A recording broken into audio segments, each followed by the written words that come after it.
to Abstract Essay, where ideas take shape, thoughts find depth, and every conversation explores the art of thinking beyond the obvious. And today I have my special guest. He's a licensed counselor, leader, as well as an author, and the author of the book A Beautiful Challenge, none other than Mr. Michael T. Brown. Welcome, Mr. Michael, once again. And can you please introduce more about yourself that I miss? Daniel, thank you for having me. Great to be on again. Michael T. Brown, and yes, I'm a licensed therapist. I do motivational speaking, and yeah, I just love partnering with like-minded people, and I'm definitely excited to be on your podcast again today. I appreciate you having me. Yes, people, and I'm inviting you. Please do listen to our upcoming podcast with Mr. Michael, Entrepreneur 101. Yes, this podcast will empower entrepreneur all over the world. And Mr. Michael T. Brown, thank you so much for sharing your knowledge and wisdom to the world. And Thank you, today, sir. let's talk about success. Oh, I love this topic. I do too. Mr. Michael. If we strip away from the traditional metrics, the job title, the salary, the public accolades, what is the core personal essence of success that you strive for you in your own life? Great question. I think two things really stand out. I think um, at the core foundation of success is service. Um, I think one of the best things we can do is to help other people become great. And when we discover that we can empower others and make the lives of other people better, and we're passionate about it, good things flow from that. You know, success in many ways, Daniel, is about service and helping others to reach their goals. That's, in therapy, I say that oftentimes to my clients, my goal is to help you reach your goals. And it's amazing Mm. how if we'll commit ourselves to helping other people reach their goals, how our goals end up getting met as well. You have spoken about the idea of an internal source card versus an external source card. How do you personally keep score to know you are winning in your own life on your own terms? I think winning in many ways connects to peace. When we're at peace with ourselves, when we're at peace with other people, when we're living a life of value and a life of meaning, uh, you know it, you feel it. There's traction in life, there's momentum in life. When we're in a good place mentally, physically, spiritually, emotionally, I think those four categories really speak to, a well balanced, healthy life. How are we doing with our mental health? Are we stimulating our mind, our physical health, right? In many ways, health is wealth. In our spiritual Health life, is wealth. yeah. Yes. Go ahead. Yes, Sorry. to make sure our bodies, are in good shape. And our emotional, our spiritual health, that part of ourselves that we can't touch, that part of ourselves that uh, s- really speaks to our soul, the things that motivate us and drives us. So I think, it's not just monetary, it's not just material. It's about that doing that inner work. It's amazing how if we'll take care of our inner selves, the external tends to flow from that. What is a common culturally approved definition of success that you believe is a fundamentally flawed or even dangerous, and why? Yeah, great question. I think a myth or con- a misperception is that it can be that success can just be measured in monetary means or in square footage or what type of material possessions we have. Those things are great. It's Mm-hmm. nice to have nice things and to achieve and have live a comfortable life. But I think too many people lock in on, just trying to maybe chase money, when really if you'll chase if you'll chase your purpose, money tends to flow from it. Achievements, accolades tends to flow when we show up and we're doing the work that we're called to do. Interesting, Mr. Michael. A feeling of success. If success is a feeling and not just a destination, what does the feeling actually feel like for you? Is it peace, vitality, or contribution? You nailed it. I'd say all three. Yeah. A sense All of of them. fulfillment, all of them, a sense of fulfillment, a sense of knowing that we're contributing to the world, a sense of understanding that the gifts that we've been given need to be utilized. Everybody, I believe, has a gift, Daniel, and it's Hmm, our job to discover what it is, unlock it, and to really lean in on, uh, strengthening it. There's a spiritual teaching that says, if you'll seek the kingdom of God and his righteousness, all these other things will be added unto it. And I think there's something very powerful in the idea of seeking something. Some people think about success just as, a destination, but in many ways, right, it's about pursuing, it's about the journey, it's about seeking what's right, seeking how we can add value to other people. And from that, it's amazing to me how our needs get met when we're trying to show up and meet the needs of others. definitely. Helping others is priceless on the personal journey and sacrifice. Mr. Michael, what is the productive struggle that was essential to your success versus a toxic grind that you learned to avoid or to avoid? Yeah, I think oftentimes the struggle is about confidence. It's about us looking in the mirror and knowing whether or not we're up to the task. Imagine being shown a vision or a dream and having insecurities or having maybe uh, some family issues or things that would come along in our path to that might make us feel inadequate. And I know I can relate to that, where maybe you had a vision, you had a dream, or you've been shown something. You have big ideas, you have big hopes, but then maybe doubt starts to creep in. And I know at times in my life when doubt crept in, it was important, and I've shared this with anybody who's to our listeners here today. When doubt creeps in, maybe that's just a sign that you're on the right path. Because some goals, some dreams should be a little bit intimidating. They can challenge us and push us out of our comfort zone. Maybe that's just a sign and an indication that you're on the right path. And for me, that's a continual journey to remind myself that I don't have to have all the skills or have it all together.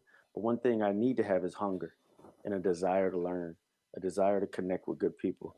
And that's why I really appreciate what you're doing, Daniel, and what you shared with me before we got on the broadcast today of how many interviews you do, right? That speaks to just the relentless nature that you have, Daniel, right?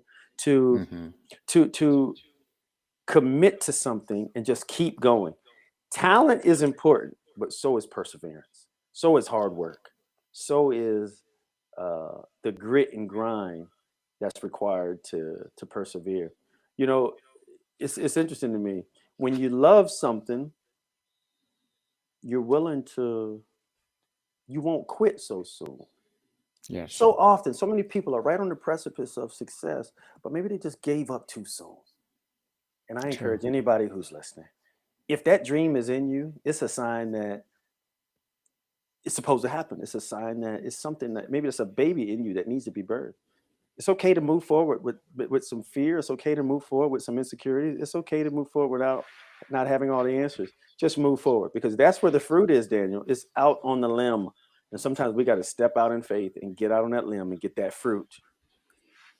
Yes. definitely move and stop procrastinating. People, if you have a talent, please share to the world.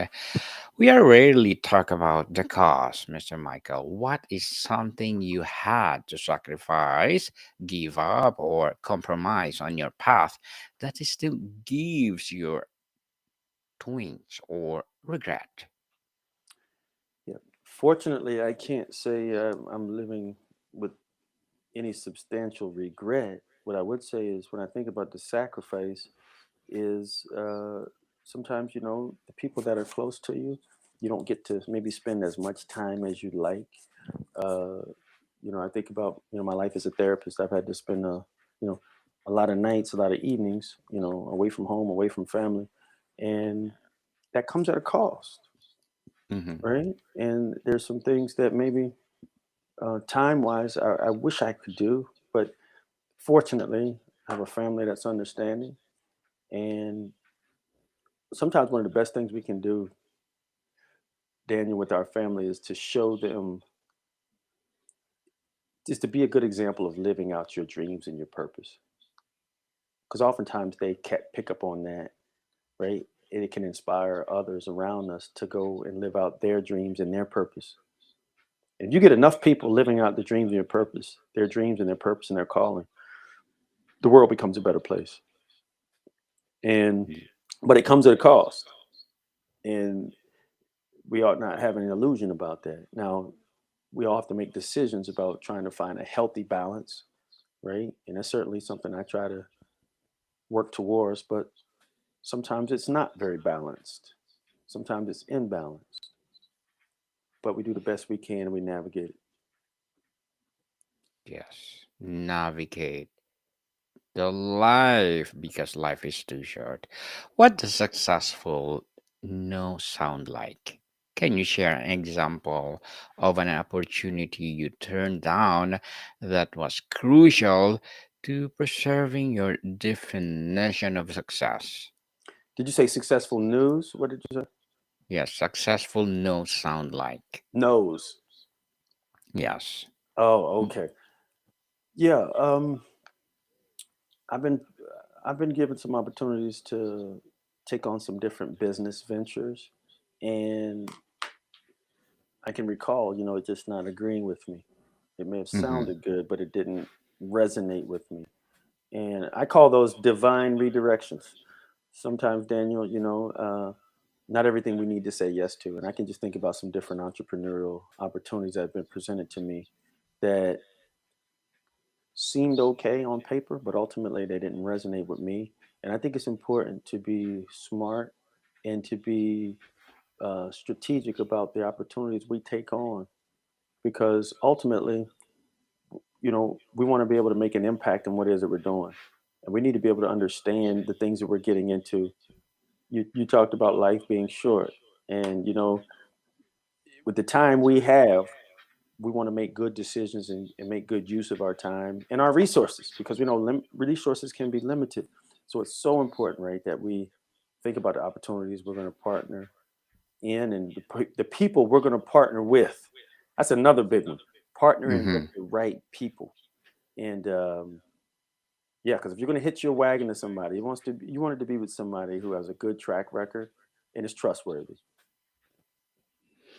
Trustworthy for sure. So, Mr. Michael, we often frame success as an individual pursuit. Who are the people that form your success ecosystem and how do they actively contribute to it?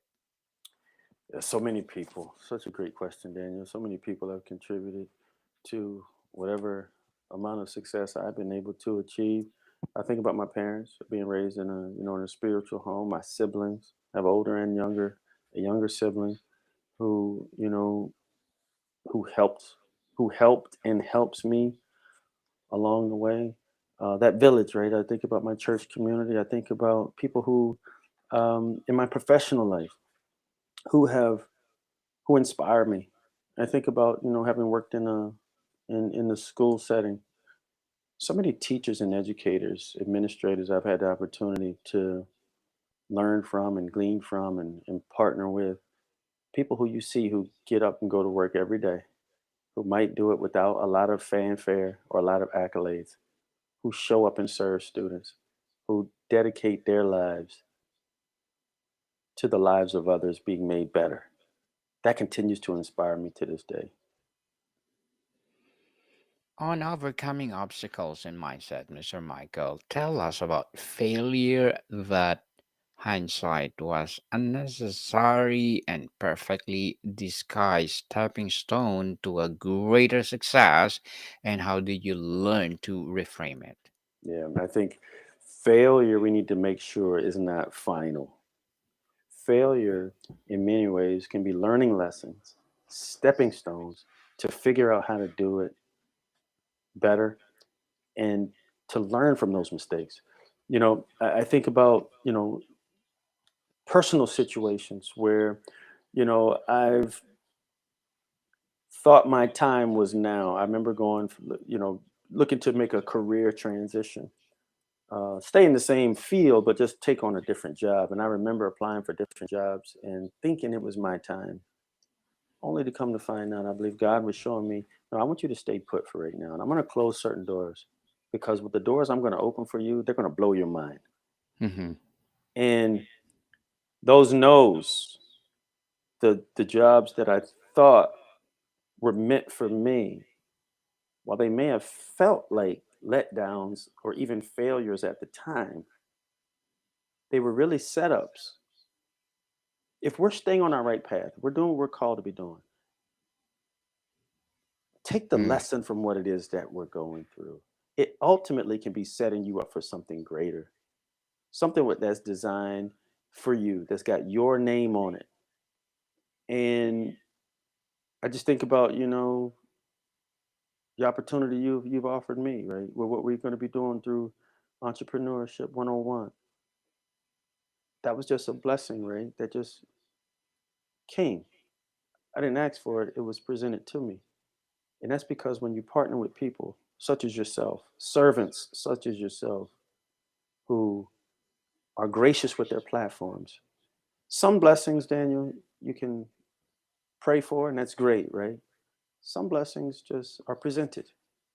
And those failures, those perceived failures, even sometimes, can really just be divine setups. Stay the course, persevere, operate in your passion, operate in your calling.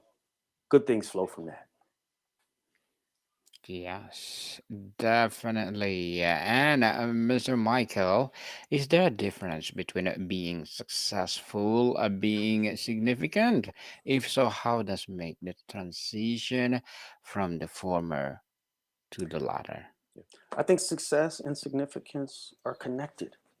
And I think we need to connect them because success is about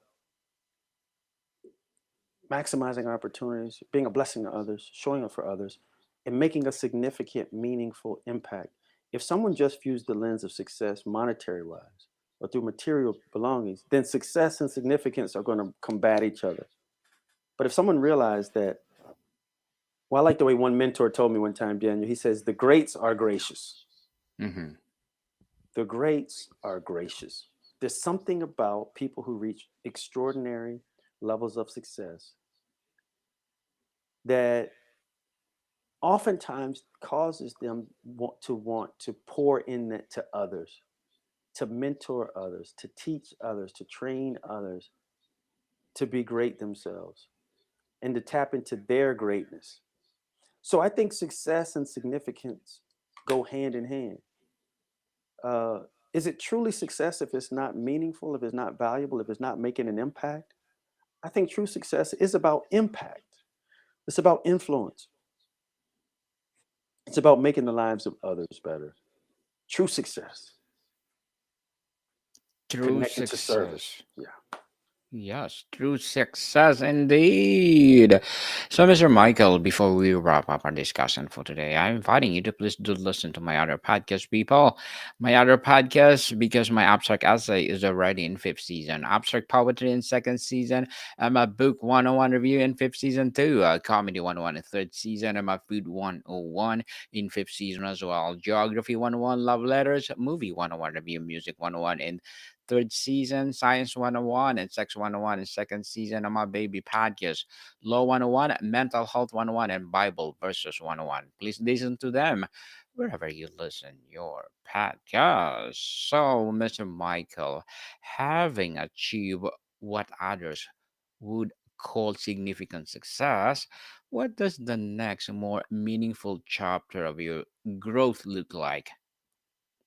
To impact more people, to reach more lives, to s- spread the good news of mental health and wellness, to encourage, to motivate, to inspire others to be at their best, and to continue to grow personally, to learn more, to continue to do that inner work that's so important, uh, to face myself and to excavate what needs to be excavated, to build what needs to be built, so that way I can better show up for others and be the servant I'm called to be.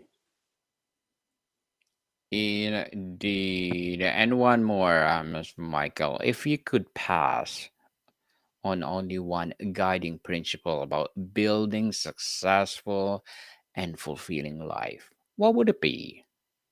If I could pass on one principle, Yes, please. um,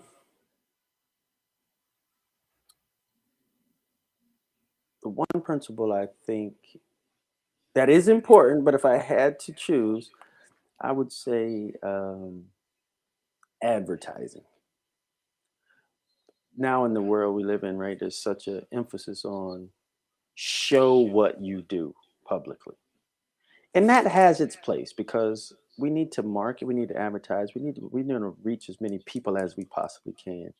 Mm-hmm.